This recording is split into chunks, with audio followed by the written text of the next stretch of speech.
सिगाङावबो गोबांनि डिजिटेल बड' इउटुब चेनेलाव बरायग्रोबाय आरो गासै नायगिरिफोरनो आंनि अननाय आरो सिबिनायखौ जासिहरनाय जाबाय। दिनै आं मोनसे गोदान भिडिअ लाना फैदों।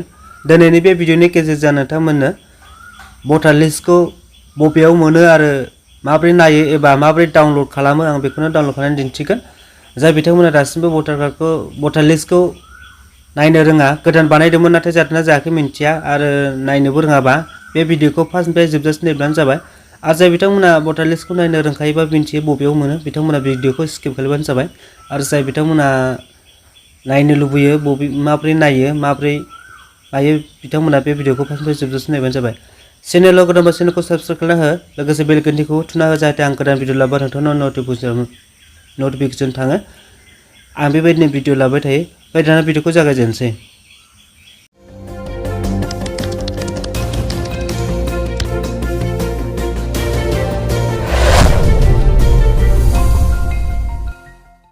नोंथांमोना जिखुनु जाया मोनसे ब्राउजार बानायनो हागोन। आं बे मबाइलनि नैबे क्रोम ब्राउजारखौ खेवना लाबाय आङो।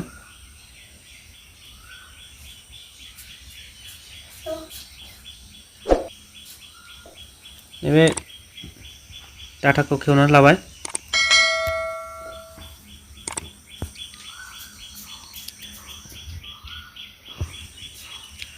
ओमफ्राय नैबाव सार्च खालामनोसै।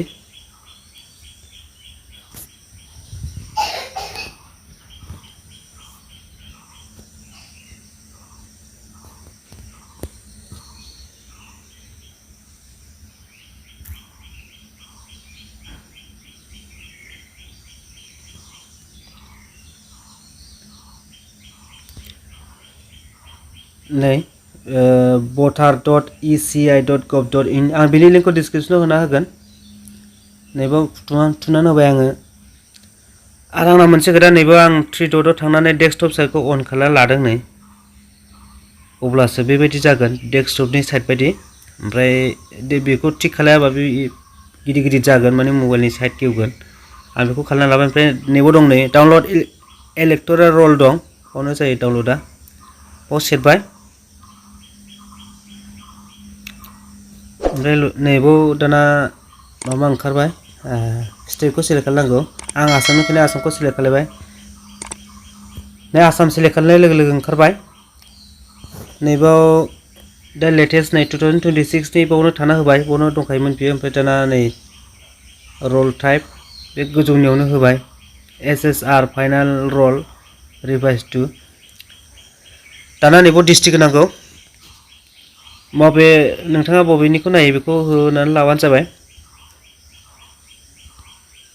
ओमफ्राय दाना एसेम्बलि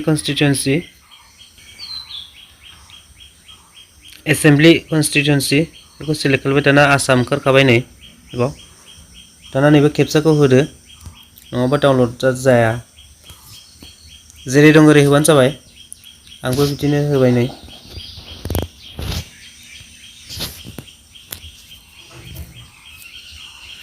ओमफ्राय दाना नैबाव दं नै, नैबाव सार्च खालामनो हागोन नोंथाङा जुदि पार्ट नाम्बार नङाबा पार्ट नेमखौ मिन्थियोबा। ओमफ्राय मिन्थियोबा ओरैहाय मोनफा मोनफा नागिरलांनांगोन नै गाहायाव फैनानै नैबाव नेक्स्ट होनानै नायलांबाय थानांगोन।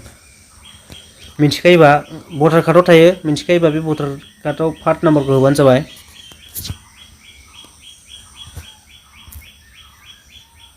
ओंखारबाय आंना। बेखौ थिक होबाय। ओमफ्राय दाना नैबे गोजौ डाउनलड दङ, बे डाउनलडआव सोना होबाय। नै डाउनलड जाबाय बियो।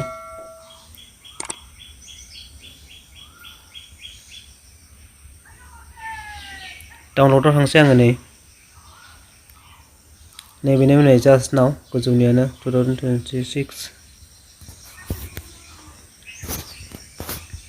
नैबेनो नै भटार लिस्टआ।